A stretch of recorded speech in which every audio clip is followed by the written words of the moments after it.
सर्वमंगल्य मांगल्ये शिवे सर्वार्थ साधिके शरण्ये त्र्यंबिके गौरी नारायणी नमोस्तुते, नारायणी नमोस्तुते।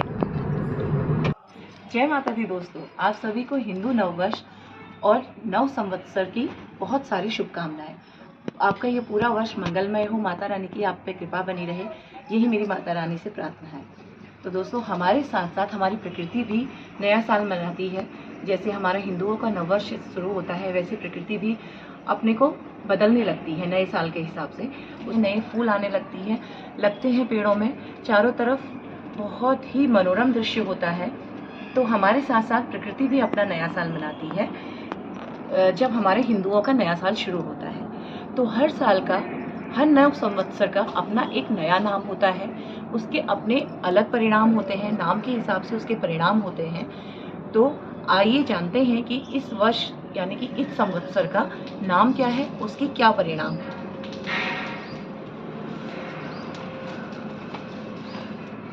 संवत 2050, शाके 2945। पिंगल नाम का संवत्सर है, जो संवत्सर है उसका नाम पिंगल है। पिंगल का अर्थ होता है अग्नि। अब हर संवत्सर का एक राजा होता है, एक मंत्री होता है और एक उसका वाहन होता है। तो जैसे कि शास्त्र में प्रचलित है और हमारे हिंदू पंचांग के अनुसार जो परंपरा प्रचलित है, उसके अनुसार नव संवत्सर जो है उसका प्रारंभ और उसके राजा का निर्णय चैत्र शुक्ल प्रतिपदा के वार के अनुसार किया जाता है।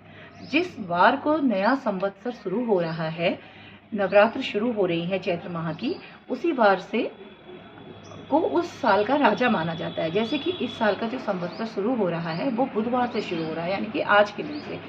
तो इस साल के जो राजा हैं, संवत्सर के जो राजा हैं, वो बुध हैं।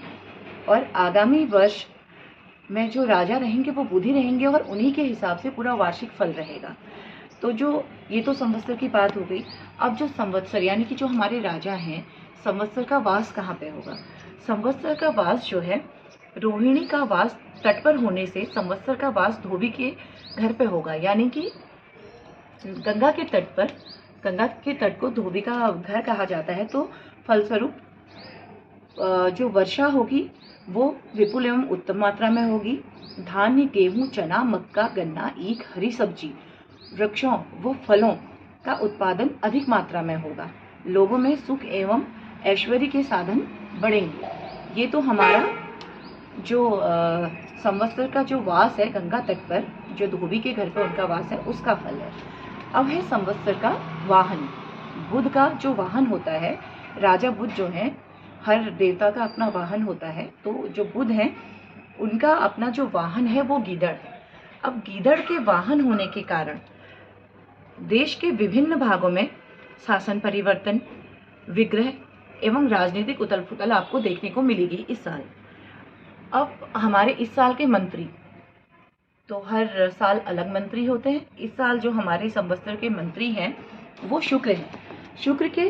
शुक्र को जो है वो मंत्री पद प्राप्त हुआ है, जिससे इस वर्ष कीट पतंगा, टिड्डा, गिलहरी और चूहे, इन सब जीवों का बहुत ज़्यादा मात्रा में प्रकोप रहेगा, जिससे हमारी खड़ी फसल को बहुत ज़्यादा नुकसान पहुंच सकता है।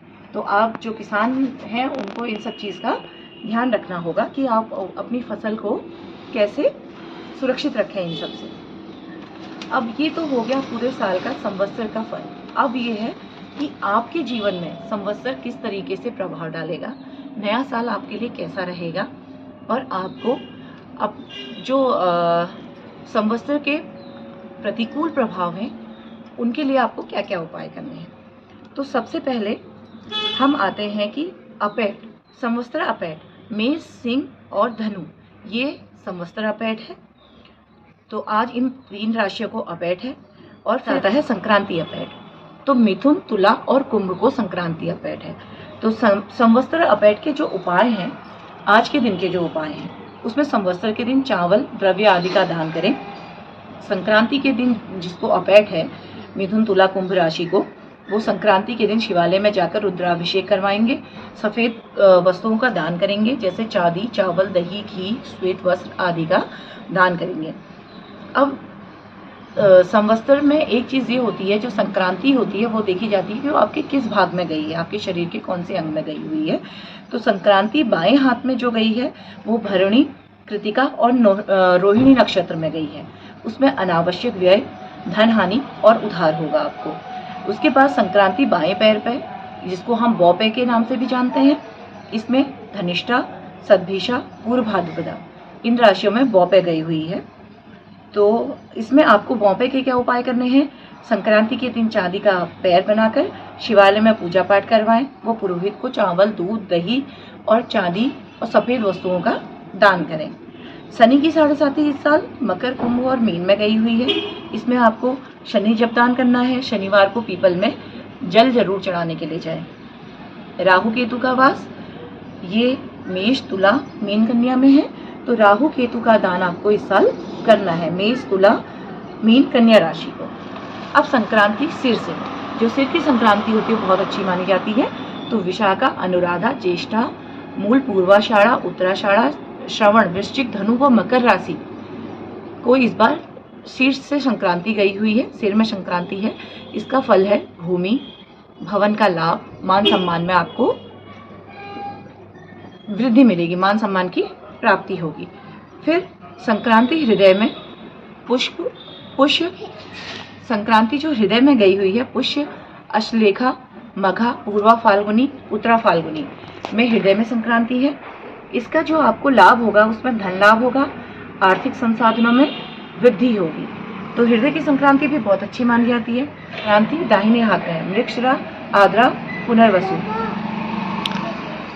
फल स्वरूप विवाह, धन लाभ, मांगलिक कार्य आपके घर में होंगे। संक्रांति दाएं पैर में, उत्तरा भाद्रपदा, रेवती और अश्विनी। इसका जो फल है वो है व्यर्थ भ्रमण, परिश्रम और देशाटन। तो दोस्तों ये संवत्सर के फल हैं जो मैंने आपको बताया है। मैंने जो आपको उपाय बताए हैं उनको करने से इस संवत्सर का जो आपके जीवन में नकारात्मक प्रभाव पड़ेगा वो कम हो जाएगा। तो इन उपायों को जरूर कीजिए जिससे आपके अंदर पॉजिटिविटी आए और नेगेटिविटी खत्म हो जाए। तो माता रानी आपका दिन शुभ करे, आपका पूरा साल शुभ हो। एक बार फिर से आपको नए साल की हार्दिक शुभकामनाएं। मेरे चैनल को ऐसे ही प्यार देते रहिए, लाइक, शेयर एंड सब्सक्राइब जरूर कर दीजिएगा। और जिन्होंने सब्सक्राइब नहीं किया है वही सब्सक्राइब करें और लाइक जरूर कर दीजिएगा। पर इस वीडियो से रिलेटेड अगर कोई भी क्वेश्चन हो तो आप मेरे को कमेंट जरूर कीजिएगा दोस्तों। बहुत बहुत धन्यवाद दोस्तों, आपका दिन शुभ हो। जय माता दी।